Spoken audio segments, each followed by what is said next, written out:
സഭാപിതാക്കന്മാരുടെ ഇടയിൽ സുവർണനാവുള്ളവൻ എന്ന് സുപ്രസിദ്ധനായ മാർ യോഹന്നാൻ ക്രിസോസ്തോം പുരോഹിതനെക്കുറിച്ച് പറയുന്നത് ഇപ്രകാരമാണ്: അല്ലയോ പുരോഹിത, ഭൂമിയിൽ രാജാവിനേക്കാൾ നീ ശ്രേഷ്ഠനാണ്. ഒരു രാജാവ് തൻ്റെ പ്രജകളുടെ ശരീരത്തിൻ്റെ കാവൽക്കാരനാണ്. എന്നാൽ നീയോ നിന്റെ ജനത്തിൻ്റെ ആത്മാക്കളുടെയും. രാജാവിന് തൻ്റെ പ്രജകളെ ശാരീരിക ദണ്ഡനങ്ങളിൽ നിന്ന് മോചിപ്പിക്കാനാകും. എന്നാൽ നീയോ ആത്മാവിൻ്റെ മുറിവുകളെ സുഖപ്പെടുത്തുന്നു. രാജാവ് തൻ്റെ അധികാരത്തിൻ്റെ ബലം പ്രയോഗിക്കുമ്പോൾ നീയോ ഉപദേശത്തിൻ്റെ സാന്ത്വനം നൽകുന്നു. അദ്ദേഹം മാരകമായ ആയുധങ്ങളേന്തി ശത്രുവിനെതിരെ പടപൊരുതുമ്പോൾ നീ ആത്മീയ ആയുധങ്ങളുമായി സാത്താനെ നേരിടുന്നു. അതുകൊണ്ടാണ് രാജാവ് തൻ്റെ ശിരസ് നിന്റെ കരങ്ങൾക്കുള്ളിൽ വെച്ചു തരുന്നത്. വിശുദ്ധ ഗ്രന്ഥം സാക്ഷിക്കുന്നത് പോലെ പുരോഹിതരാണ് രാജാക്കന്മാരെ അഭിഷേകം ചെയ്യുന്നത്. കർത്താവിൻ്റെ പൗരോഹിത്യത്തിൻ്റെ മഹിമ മനസ്സിലാക്കുവാൻ സാധിക്കുന്ന നിരവധി അടയാളങ്ങളാൽ സമ്പന്നമാണ് വിശുദ്ധ യോഹന്നാൻ്റെ സുവിശേഷം. അതിലേറ്റവും പ്രധാനപ്പെട്ട ഒരു ചിത്രം നല്ല ഇടയൻ്റെതാണ്. നാം ഇന്നത്തെ സുവിശേഷത്തിൽ പ്രത്യേകമായിട്ട് ശ്രവിക്കുകയും ധ്യാനിക്കുകയും ചെയ്തു. യോഹന്നാൻ്റെ സുവിശേഷത്തിലെ ഈശോ നല്ല ഇടയനായി തന്നെ വെളിപ്പെടുത്തുകയാണ്. ഞാൻ വന്നിരിക്കുന്നത് അവർക്ക് ജീവനുണ്ടാകാനും അത് സമൃദ്ധമായി ഉണ്ടാകുവാനുമാണ്. നല്ല ഇടയൻ ആടുകൾക്ക് വേണ്ടി ജീവൻ അർപ്പിക്കുന്നു. കർത്താവിൻ്റെ മണവാട്ടിയായ സഭയിൽ ഇടയൻ്റെ ശുശ്രൂഷയിലേക്ക് ഒരാൾ അഭിഷിക്തനാകുമ്പോൾ ആ വ്യക്തിക്കുണ്ടാകേണ്ട ആന്തരിക ഗുണങ്ങളെപ്പറ്റി ഈ സുവിശേഷ ഭാഗം നമ്മോട് സംസാരിക്കുന്നു. സ്വജീവൻ തന്നെയും ആടുകൾക്ക് വേണ്ടി ത്യജിക്കുവാനുള്ള വിളിയാണ് പൗരോഹിത്യം. പഴയ നിയമ പൗരോഹിത്യം ആചാരങ്ങളുടെ പൗരോഹിത്യമായിരുന്നു. അവിടെ ബലിയർപ്പണത്തിൽ ജീവൻ നഷ്ടപ്പെട്ടിരുന്നത് കോലാടുകൾക്കും കാളക്കിടാങ്ങൾക്കുമായിരുന്നു. പുരോഹിതൻ ബലിയർപ്പണത്തിന് ജെറുസലേം ദൈവാലയത്തിലേക്ക് പ്രവേശിക്കുന്നത് തൻ്റേതല്ലാത്ത രക്തത്തോടുകൂടിയായിരുന്നു. എന്നാൽ പുതിയ നിയമത്തിൽ ഈശോ പൗരോഹിത്യ ശുശ്രൂഷ ചെയ്യുന്നത് തൻ്റെ സ്വന്തം രക്തത്തിൻ്റെ സമർപ്പണത്തോടെയാണ്. തൻ്റെ ശരീരത്തിലാണ് മിശിഹ പുതിയ ബലിയർപ്പിച്ചത്, എന്നേക്കുമുള്ള ബലി. നല്ല ഇടയനിലേക്ക് എങ്ങനെ രൂപാന്തരപ്പെടാമെന്നതിന് ഉത്തമമായ ഉദാഹരണം ഈ ഇടവകയുടെ സ്വർഗീയ മധ്യസ്ഥനായ മാർ യൗസേപ്പ് പിതാവാണ്. മാർ യൗസേപ്പിനെ പറ്റി സുവിശേഷം പറയുന്ന ആദ്യ കാര്യം അദ്ദേഹം നീതിമാനായിരുന്നു എന്നാണ്. യൗസേപ്പ് പിതാവിൻ്റെ നീതി നമുക്കറിയാവുന്നതുപോലെ ഒരിക്കലും ഇസ്രായേലിൻ്റെ നിയമങ്ങളിൽ അടിസ്ഥാനപ്പെടുത്തിയ ഒരു നീതി ആയിരുന്നില്ല. അങ്ങനെയായിരുന്നുവെങ്കിൽ അദ്ദേഹം നിയമം അനുസരിക്കേണ്ടിയിരുന്നത് പരിശുദ്ധ മറിയത്തെ കല്ലെറിയാൻ വിട്ടുകൊടുത്തുകൊണ്ടായിരുന്നു. എന്നാൽ മറിയത്തിന് പകരം സ്വയം ആ ശിക്ഷ ഏറ്റുവാങ്ങുവാൻ ഇടവരുന്ന രീതിയിൽ മറിയത്തെ രഹസ്യത്തിൽ ഉപേക്ഷിക്കുവാനാണ് മാർ യൗസേപ്പ് തീരുമാനിക്കുന്നത്. ദൈവം മാർ യൗസേപ്പിനെ ഭരമേൽപ്പിച്ച മറിയത്തിന് നിസ്സാരമായ ഒരു പോറൽ പോലും വരുവാൻ ഇരിക്കാൻ വേണ്ടി സ്വന്തം ജീവൻ കൊടുക്കുവാൻ മാർ യൗസേപ്പ് തയ്യാറാകുന്നു. പിന്നീട് ഈശോയുടെയും മാതാവിൻ്റെയും ജീവിതത്തിൽ പലവട്ടം മാർ യൗസേപ്പ് രക്ഷകനായി കടന്നു വരുന്നത് സുവിശേഷം വെളിപ്പെടുത്തുന്നു. പുരോഹിതൻ ഇതുപോലെ ആടുകൾക്ക് വേണ്ടി ജീവൻ സമർപ്പിക്കാൻ വിളിക്കപ്പെട്ടവനാണ്. ജീവൻ സമർപ്പിക്കുന്നതിൻ്റെ ബാഹ്യമായ അടയാളങ്ങളാണ് അവർക്ക് വേണ്ടി സമയം ചെലവഴിക്കുക, എപ്പോഴും സംരംഭ്യരാകുക, കഴിവുകൾ, ദൈവം തന്ന കഴിവുകൾ അവർക്കായിട്ട് വിനിയോഗിക്കുക, അവരുടെ ദൈനംദിന ജീവിതത്തിലെ ദുഃഖങ്ങളിലും പ്രശ്നങ്ങളിലും അവരെ അനുഗമിക്കുക, അവർക്കായി പ്രാർത്ഥിക്കുക, അവരെ വിശ്വാസത്തിൽ ഉറപ്പിച്ചു നിർത്തുക.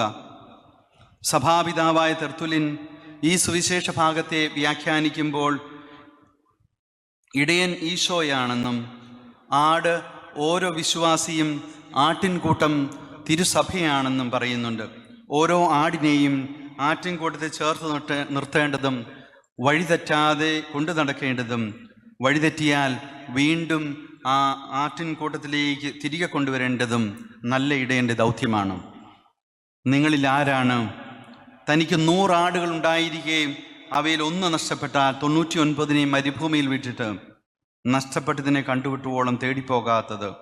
കണ്ടുകിട്ടുമ്പോൾ സന്തോഷിച്ച് അതിനെ തോളിലേറ്റുന്നുവെന്ന് ഈശോ പറയുന്നതിൻ്റെ പൊരുൾ അതുതന്നെയാണ്. ഉണ്ണീശോയുടെ കാവൽ ദൈവം മാർ യൗസേപ്പിനെ ഏൽപ്പിച്ചതുപോലെ ആടുകളുടെ കാവൽ ദൈവം പുരോഹിതനെ ഏൽപ്പിക്കുകയാണ്. കുറവുകൾ വരാതെ, ഒറ്റപ്പെട്ടു പോകാതെ ഓരോ ആടിനെയും ആട്ടിൻകൂട്ടത്തോട് ചേർത്ത് നിർത്തി പരിപോഷിപ്പിക്കേണ്ട ഉത്തരവാദിത്തം പുരോഹിതനെ ദൈവം ഏൽപ്പിക്കുന്നു. അലക്സാണ്ട്രിയയിലെ വിശുദ്ധ ക്ലെമന്റ് പറയുന്നുണ്ട്, നല്ല ഇടയനായ ഈശോ ആടുകൾക്ക് വേണ്ടി തൻ്റെ ജീവൻ സമർപ്പിക്കുമെന്ന് പറഞ്ഞത് തൻ്റെ ബലിയർപ്പണത്തിൽ പൂർത്തിയാക്കിയെന്ന്. ഇതുപോലെ ജീവൻ ബലി അർപ്പിക്കുമെന്നത് വെറും വാക്കുകളാകാതെ അനുദിനം ബലിയർപ്പകനും ബലിവസ്തുമായി രൂപാന്തരപ്പെട്ട് നല്ല ഇടയനായി മാറുവാനുള്ള വിളിയാണ് ഓരോ പുരോഹിതൻ്റേതും. മാർ ഔസേപ്പിൻ്റെ രണ്ടാമത്തെ പ്രത്യേകത, അദ്ദേഹം സ്വപ്നങ്ങളുടെ മനുഷ്യനായിരുന്നു എന്ന് നമുക്കറിയാം. മാർ ഔസേപ്പ് പക്ഷേ ഒരിക്കലും തനിക്കു വേണ്ടി സ്വപ്നം കണ്ടിരുന്നില്ല. അദ്ദേഹത്തിൻ്റെ സ്വപ്നങ്ങളെല്ലാം ദൈവിക പദ്ധതിയുടെ സ്വപ്നങ്ങളായിരുന്നു, ദൈവത്തോടൊപ്പമുള്ള സ്വപ്നങ്ങളായിരുന്നു. ദൈവിക നിർദ്ദേശങ്ങൾ അദ്ദേഹത്തിന് ലഭിച്ചുകൊണ്ടിരുന്നത് പോലും സ്വപ്നങ്ങളിലൂടെയായിരുന്നു. അവയൊന്നും തള്ളിക്കളയാതെ അവയെല്ലാം യൗസേപ്പ് പിതാവ് വിശ്വസ്തയോടെ പൂർത്തീകരിച്ചു. പൗരോഹിത്യ സ്വീകരണം ഒരു നീണ്ട സ്വപ്നത്തിൻ്റെ പൂർത്തീകരണമാണ്. ശംശാന മണക്കുന്നേൽ ആൻ്റണി തൻ്റെ ബാല്യത്തിൽ കാണുവാൻ ആരംഭിച്ച ഒരു സ്വപ്നം, തൻ്റെ വിദ്യാഭ്യാസ കാലഘട്ടത്തിൽ ആ സ്വപ്നം അദ്ദേഹം നിധി പോലെ കാത്തു സൂക്ഷിച്ചു.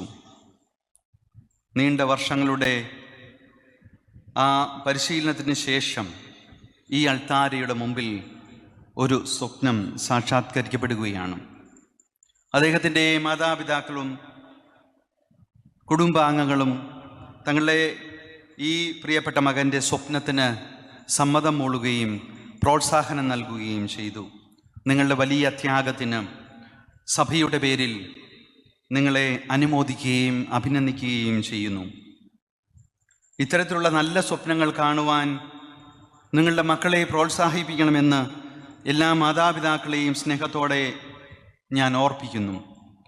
പക്ഷേ അതോടൊപ്പം തന്നെ ഓർമ്മിക്കേണ്ട ഒരു കാര്യമുണ്ട്. ഇത് നിങ്ങളുടെയോ നമ്മളുടെയോ സ്വപ്നം മാത്രമല്ല.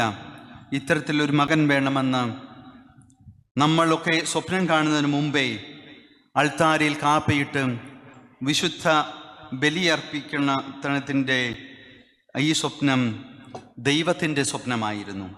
തൻ്റെ ആടുകൾക്ക് വേണ്ടി ബലിയായി അർപ്പിക്കപ്പെടുകയും വിശുദ്ധിയുള്ള വൈദികനായി അൾത്താരയിലെ മെഴുകുതിരി പോലെ എരിഞ്ഞ് സ്വർഗത്തിലേക്ക് ഉയരും വരെയും ദൈവം നമുക്കായി പദ്ധതി നിശ്ചയിച്ചിട്ടുണ്ട്. ആ സ്വപ്നത്തെ ജീവിതത്തിൽ പകർത്താനുള്ള യാത്രയാണ് ഇന്ന് ഇവിടെ ആരംഭിക്കുന്നത്. ഈ ബലിയർപ്പണത്തിൻ്റെ ജീവിതം വിശുദ്ധിയോടെ ജീവിക്കുവാൻ ദൈവം നമ്മുടെ ഈ പ്രിയപ്പെട്ട സഹോദരനെ അനുഗ്രഹിക്കട്ടെ എന്ന് നമുക്ക് പ്രത്യേകം പ്രാർത്ഥിക്കാം.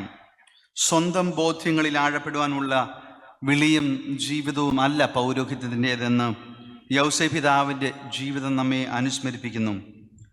കർത്താവിൻ്റെ ശരികളെ ധ്യാനിക്കുക, സഭയുടെ ബോധ്യങ്ങളെ സ്വന്തമാക്കുക. സ്വന്തമായ ബോധ്യങ്ങളെക്കാൾ ഉപരി സഭയുടെയും അതുപോലെ തന്നെ ദൈവത്തിൻ്റെയും ദൈവം നൽകുന്ന പരിശുദ്ധാത്മാവിലൂടെ നൽകുന്ന നല്ല ബോധ്യങ്ങളും ഹൃദയത്തിൽ പ്രതിഷ്ഠിക്കാനുള്ള വിളി. അഹം കുറയാതെ അവൻ വളരില്ല എന്നുള്ള മനോഭാവം. ഫ്രാൻസിസ് മാർപ്പാപ്പ പറയുന്നത് പോലെ അനുസരിക്കുക എന്നാൽ ശ്രവിക്കുവാൻ തയ്യാറാവുക എന്നാണ് അർത്ഥം. ദൈവഹിതം ആരുടെയും സ്വന്തമല്ലെന്നും അത് വിവേചിച്ചറിയുന്നതാണെന്ന് പ്രഖ്യാപിക്കുകയാണ്. നമ്മുടെ സ്വന്തം ഇഷ്ടങ്ങളും താല്പര്യങ്ങളും ദൈവഹിതത്തിന് വിരുദ്ധമായി വന്നേക്കാം, എങ്കിലും എൻ്റെ ഇഷ്ടമല്ല, അവിടുത്തെ ഇഷ്ടം നിറവേറട്ടെ എന്ന് പറയുമ്പോഴാണ് സ്വഹിതം ദൈവഹിതമാകുന്നത്. ദൈവഹിതത്തിന് ആമീൻ പറയുമ്പോൾ സഹനങ്ങൾ ഉണ്ടാവുക സ്വാഭാവികമാണ്. ദൈവപുത്രൻ്റെ അനുസരണം കുരിശോളം എത്തി എന്നാണ് പൗലോസ്ലീഹ നമ്മളെ ഓർമ്മിപ്പിക്കുന്നത്. പൗരോഹിത്യം ഈശോയുടെ അനുസരണത്തിലേക്ക് വളരുവാനുള്ള വിളിയാണ്. ഇത്തരത്തിൽ ആത്മീയതയിലും അനുസരണത്തിലും വിശുദ്ധിയിലും വിജ്ഞാനത്തിലും ഈ മകനെ വളർത്തി പരിശീലിപ്പിച്ച എല്ലാ ഗുരുഭൂതന്മാരെയും തിരുസഭയുടെ നാമത്തിൽ നന്ദിയോടെ ഞാൻ ഓർമ്മിക്കുന്നു. മാടപ്പള്ളി CSUP സ്കൂൾ തുടങ്ങി ചങ്ങനാശ്ശേരി SB ഹൈസ്കൂളിലും SB കോളേജിലും പൗരോഹിത്യ പരിശീലനത്തിൽ കുറിച്ച് സെൻറ് തോമസ് മൈനർ സെമിനാരിയിലും നിരണം മാർത്തോമാ ശ്ലീഹ സെമിനാരിയിലും വടവാതൂർ സെൻറ് തോമസ് അപ്പസ്തോലിക് സെമിനാരിയിലും മംഗലപ്പുഴ സെൻറ് ജോസഫ് പൊന്തിഫിക്കൽ സെമിനാരിയിലും ദൈവവിളി തിരിച്ചറിയുവാനും വിളിയുടെ പാതയെ വളരുവാനും ഇദ്ദേഹത്തെ സഹായിച്ച അധ്യാപകരും സഹപാഠികളും ദൈവിക ശുശ്രൂഷയിൽ സഹകാരികളായവരാണ്. നിങ്ങൾ ഓരോരുത്തർക്കും പ്രാർത്ഥനകളും ആശംസകളും ദൈവാനുഗ്രഹവും നേരുന്നു. സുറിയാനി സഭകളുടെ ആദരണീയായ മൽപ്പാനും റൂഹയുടെ കിന്നരം എന്ന അപരനാമത്തിൽ വിഖ്യാതനുമായ മാർ എഫ്രൈം പൗരോഹിത്യത്തെ വർണ്ണിക്കുന്നത് ധ്യാനയോഗ്യമാണ്. പൗരോഹിത്യമെന്ന മഹാദാനത്താൽ നീ ബഹുമാനിക്കപ്പെട്ടിട്ടുണ്ടെങ്കിൽ നിനക്കായി ആ ദാനം ചൊരിഞ്ഞവനെ പ്രീതിപ്പെടുത്തുവാൻ നീതിയോടും വിശുദ്ധിയോടും വിജ്ഞാനത്തോടും കൂടെ നീ ഒരു പടയാളിയെപ്പോലെ യത്നിക്കുക. നിന്റെ ആത്മാവിനെ നീ വിശുദ്ധമായ തീക്ഷ്ണതയാൽ ജ്വലിപ്പിക്കുക. പൂർവ്വ യൗസേപ്പിനെ പോലെ നീ മിതത്വം പാലിക്കുക. ജോഷുവയെ പോലെ നീ നിർമ്മലനായിരിക്കുക. അബ്രാഹത്തെ പോലെ ആതിഥ്യമര്യാദയുള്ളവനായിരിക്കുക. ജോബിനെ പോലെ നീ ദാരിദ്ര്യത്തെ സ്നേഹിക്കുക. ദാവീദിനെ പോലെ നീ കരുണയുള്ളവനായിരിക്കുക. മൂശയെപ്പോലെ നീ വിനീതനായിരിക്കുക. തെറ്റിപ്പോയവരെ തിരികെ കൊണ്ടുവരിക. മുടന്തരെ നീ ബലപ്പെടുത്തുക. രോഗികളെ നീ സഹായിക്കുക. നിത്യപുരോഹിതനായ ഈശോ നമ്മെ എല്ലാവരെയും സമർത്ഥമായി അനുഗ്രഹിക്കട്ടെ.